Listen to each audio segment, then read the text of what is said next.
Well, greetings friends and welcome back. And yes, you're right. There is no proper review of the AKG K72s on YouTube, which is why you've got this video. So we're going to go through what on earth the AKG K72, which I'm going to stop calling it that because they're just these things that are on my head, what they're for, what they do, what they don't do, and what their limitations are, because there are a couple.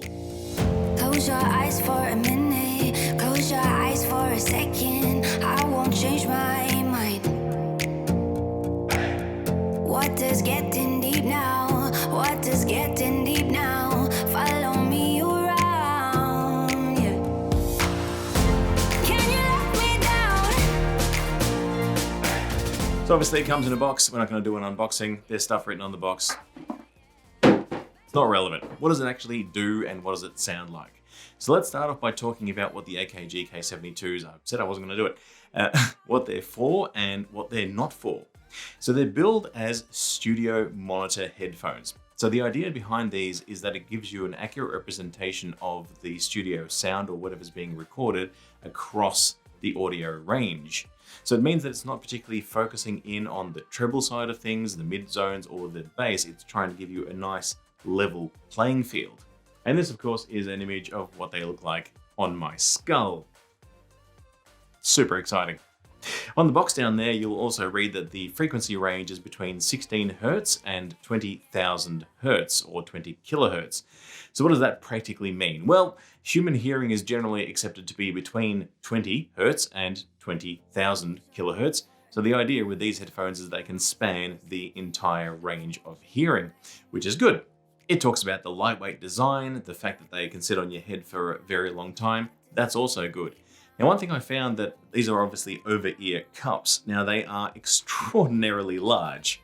I mean, when you think that if I put my fingers where they actually end, and if I take the headphones off, you can see how much of my ear they actually cover. It is a huge headphone. So is it comfortable? I mean, yes. Can you wear it for a very long time? Yeah, probably. But be prepared for this thing to feel like it's sort of sitting on your cheekbones. It's very, very far forward.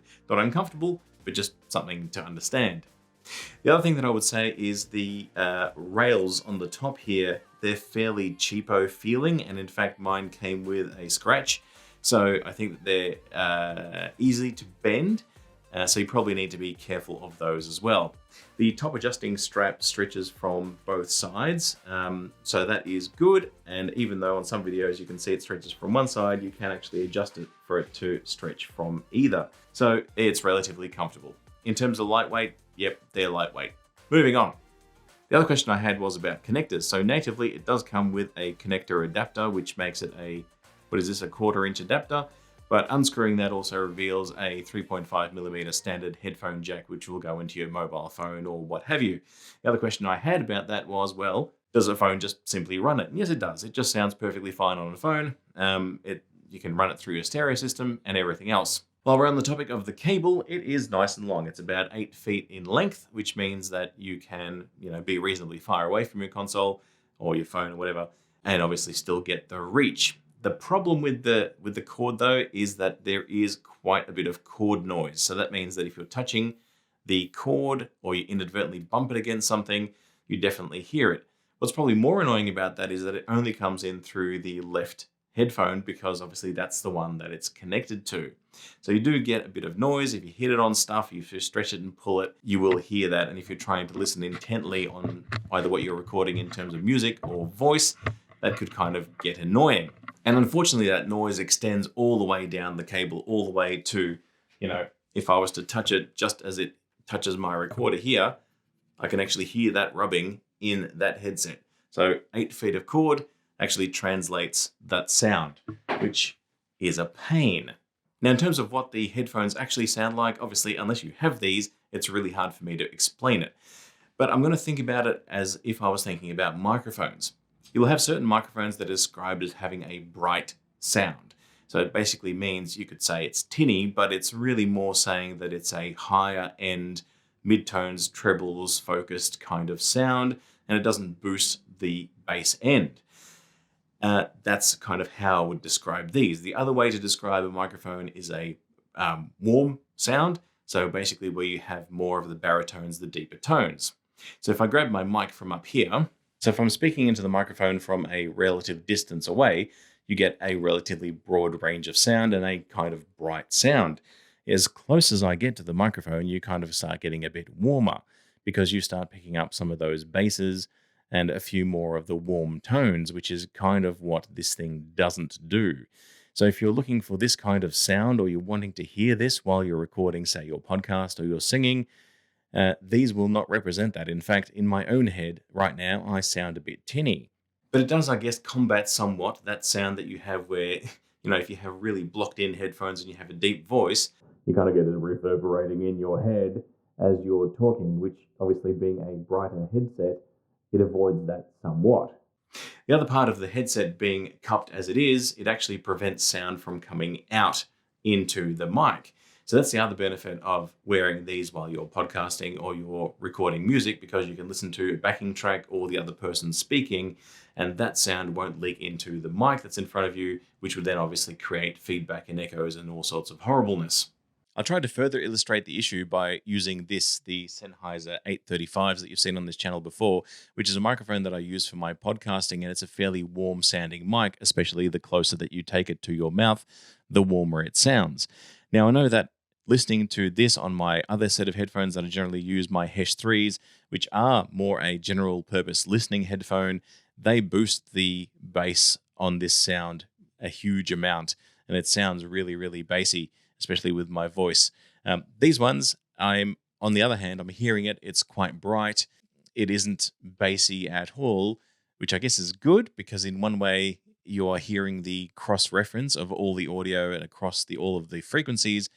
On the other hand, you're not hearing what it sounds like as a finished product. And in terms of a practical application of what I'm talking about, I recently filmed a corporate shoot out on the beach, and there was a huge amount of wind noise coming in. And even though I had my U-Butte windsock on my mic on top of my camera, it still got picked up quite a bit. Now, when I was editing that footage, it was hard to actually hear that wind noise, that sort of wind noise through these headsets. So that means that I could have potentially missed it, not actually put a high-pass filter on it, and I could have left it in the final video, which is a bit of a problem. So there are some limitations in terms of what you can and can't do with these headphones, and what you should expect when you're actually, buying them and using them. So then the ultimate question is, why the heck did I buy them, and should you? Well, I bought them because, as you probably know by now, I'm a cheapskate, and these were on a 50% off end of financial year sale. No surprises there.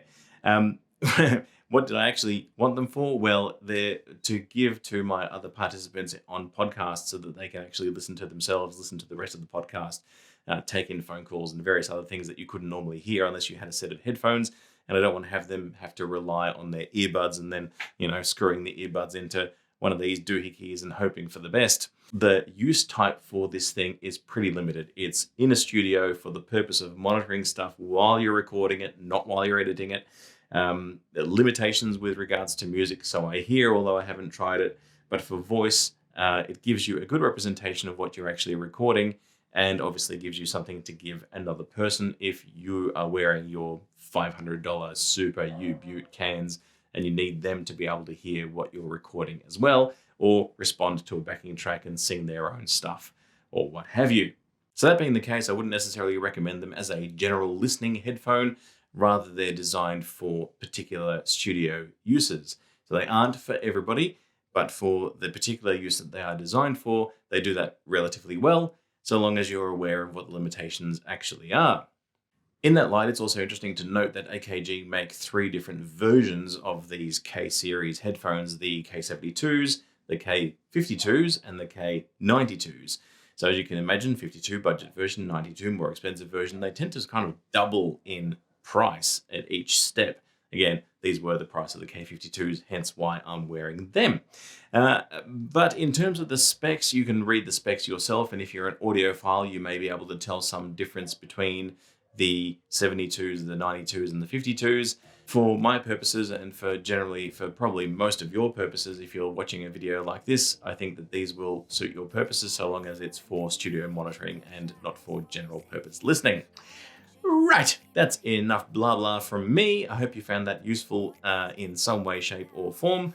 and hopefully it gave you some idea of what listening to this set of headphones actually is like, given that you can't wear them on the side, take them off and shove them through the screen at you. So there we go, and I'll speak to you next time. Don't forget to like, comment, subscribe, and feed your cat and change your kitty litter. See you next time, guys. Bye. Please don't let me down.